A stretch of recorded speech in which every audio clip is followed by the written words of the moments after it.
किसान भाइयों, नरमा कपास में एक बहुत बड़ी समस्या काफ़ी जगह पर आ रही है और पूरे खेत के खेत इससे खाली हो रहे हैं। इस वीडियो में ये जो पौधा आपको सामने दिखाई दे रहा है, पौधे कुछ इस प्रकार से पूरे खेत के अंदर आपको जगह जगह पर सूखे हुए दिखाई देते हैं।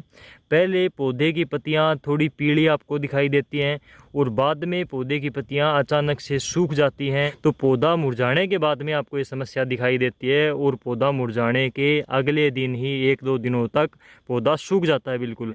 तो ये समस्या क्या है, इसको कंट्रोल कैसे करें, इस वीडियो में आपको पूरी जानकारी मिलेगी। तो इसके लक्षण मैंने आपको दिखा दिए, कुछ इस प्रकार से इसके लक्षण दिखाई देते हैं।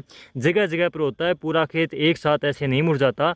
ये देखिए, एक पौधा यहाँ पर मुरझाया हुआ है, तो इसके बिल्कुल साथ वाला दिखाता हूँ मैं आपको। पास वाली लाइन में ये पौधा बिल्कुल सुरक्षित है, पूरी ग्रोथ के ऊपर है, हरा भरा है। और इससे अगला पौधा बिल्कुल सुरक्षित है, इससे अगला पौधा भी बिल्कुल सुरक्षित है। और यहाँ पर ये पौधा यहाँ पर इस प्रकार से मुरझाया हुआ है। और इससे जो पिछला पौधा है वो भी मैं आपको दिखा देता हूँ, इसी पंक्ति में, इसी कतार में। तो ये देखिए, ये बिल्कुल सुरक्षित है, लेकिन वो वहाँ पर जो पौधा है वो मुरझाया हुआ है। इसी प्रकार से यहाँ पर ये कतार छोड़कर, एक नरमा की ये लाइन छोड़कर, अगर मैं अगली लाइन में आपको दिखाता हूँ तो ये देखिए, यहाँ पर ये बिल्कुल अच्छी ग्रोथ के ऊपर है नरमा का पौधा, और वहाँ पर अगला पौधा बिल्कुल अच्छी ग्रोथ के ऊपर है। और तीसरे नंबर वाला जो पौधा है, इसका फिर यही हाल हो रखा है। ये देखिए, उससे भी बुरी तरह से ये मुरझाया हुआ है, सूखा हुआ है।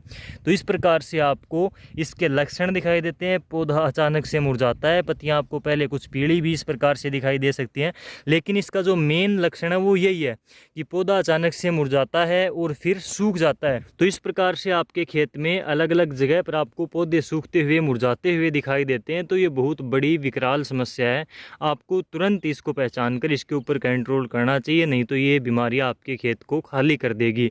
उसके बाद में आपको इसमें कोई डालने की आवश्यकता नहीं पड़ेगी, क्योंकि बाद में इसको बचाना मुश्किल है। शुरुआती लक्षणों में इसको पहचान कर आप अपने खेत को बचा सकते हो। तो ये समस्या है क्या, इसके बारे में हम बात करें तो इसके लक्षणों को हमने देख लिया। कुछ इस प्रकार से इसके लक्षण दिखाई देते हैं। तो ये जो समस्या है, ये या तो दीमक की वजह से होती है, आपके खेत में हो सकता है दीमक हो, तो दीमक की वजह से भी ये पौधे मुरझा जाते हैं, सूख जाते हैं, पौधे की जड़ में दीमक अगर है तो।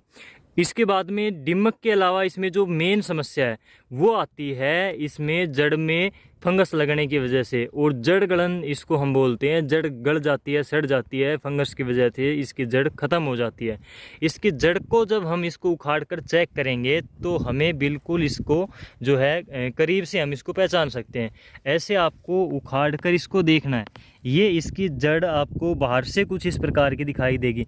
अगर इसमें दीमक होती तो इस पौधे की जड़ बाहर से डैमेज जो है, दीमक इसको कर देती, लेकिन बाहर से ये जड़ बिल्कुल भी डैमेज आपको दिखाई नहीं देगी। जैसे ये बिल्कुल हेल्दी जड़ है, बिल्कुल सुरक्षित है। लेकिन जब आप इसको यहाँ से तोड़कर देखोगे तो तोड़ने के बाद इसमें जो मेन समस्या है वो आपको दिखाई देगी, जैसा कि मैं आपको यहाँ पर दिखाऊंगा। तो ये देखिए, ये इसके अंदर समस्या है जड़ गलन की। पूरे का पूरा जो जड़ का बिचला इसका हिस्सा है, ये यहाँ पर इसकी डंडी पूरी काली हो चुकी है। ये है इसमें फंगस की जो दिक्कत है, जड़ गलन की इसमें समस्या है। तो जड़ गलन की समस्या आने के बाद इस पौधे की जो मेन जो यहाँ से बीच से जो इसका तना होता है, ये पूरा डैमेज हो जाता है।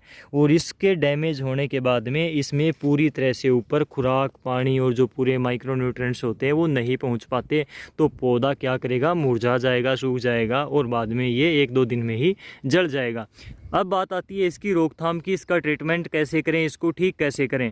तो स्टार्टिंग में आप इसको लक्षण देखकर पहचान जाते हो, तो स्टार्टिंग में इसकी रोकथाम की जा सकती है। जब आपके खेत में इसके कुछ पौधों में शुरुआती लक्षण दिखाई देते हैं तो आपको ये देखना है कि इसमें दीमक है या फिर जड़ गलन है, फंगस है। अगर दीमक की समस्या है तो दीमक के लिए आप इसमें क्लोरोपाइरीफॉस डाल सकते हो, इमिडाक्लोप्रिड डाल सकते हो। बहुत सारी दवाइयाँ आती हैं दीमक के लिए, तो वो आप इसमें डाल सकते हो।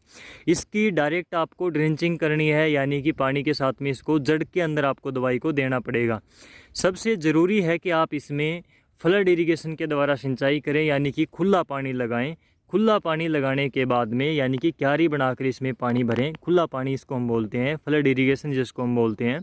खुला पानी लगाने के बाद में आप इसमें ड्रिंचिंग करें। जैसा कि मैंने आपको बताया, दीमक है तो दीमक के लिए पानी में भी आप इस दवाई को छोड़ सकते हैं। इसके अलावा अगर इसमें जड़ गलन है, इसमें अगर फंगस की समस्या जड़ में, तो आपको, जैसा कि मैं आपको पहले भी नरमा के लिए बता चुका हूँ, पिछले साल भी, कॉपर ऑक्सीक्लोराइड जिसको हम CSC बोलते हैं, सबसे बेस्ट फंगीसाइड आता है, काफ़ी पुराना है। और इसके साथ में स्ट्रेप्टोसाइक्लिन जो आता है, 6 ग्राम का एक पाउच आता है, एक पुड़ी आती है।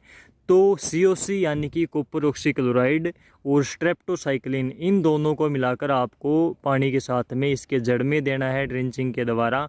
तो इस प्रकार से आप इसको फंगस से बचा सकते हो किसी अच्छे फंगीसाइड से। स्ट्रेप्टोसाइक्लिन क्या करता है, एक प्रकार का जीवाणुनाशी होता है जो जीवाणु जनित बीमारियों के ऊपर कंट्रोल देता है। तो अगर इसमें फंगस की वजह से होता है तो भी कंट्रोल हो जाएगा, और कई बार जड़ों में जीवाणु की वजह से भी प्रॉब्लम आ जाती है, तो जीवाणु जनित जो बीमारियां होती हैं उनको भी कंट्रोल कर देता है। तो ये ज़्यादा महंगा भी नहीं आता है और अच्छा उपचार देता है, अच्छी रोकथाम देता है, तो आप इसको कंट्रोल कर सकते हो। किसान भाइयों, ये समस्या अब की बार काफ़ी जगह पर देखने को मिल रही है और किसानों के मन में इसके प्रति बहुत ज़्यादा डर है, भय है, काफ़ी ज़्यादा खर्च किसान कर रहे हैं नाप शनाप दवाइयों के ऊपर। तो इस वीडियो को ज़्यादा से ज़्यादा किसानों तक शेयर ज़रूर करना, ताकि उनको भी ये प्रॉपर जानकारी मिल सके और इससे भी कुछ ना कुछ फ़ायदा ले सकें। तो आज की इस वीडियो में बस इतना ही। आपसे फिर मुलाकात होगी कोई और जानकारी के साथ। तब तक के लिए नमस्कार, जय हिंद।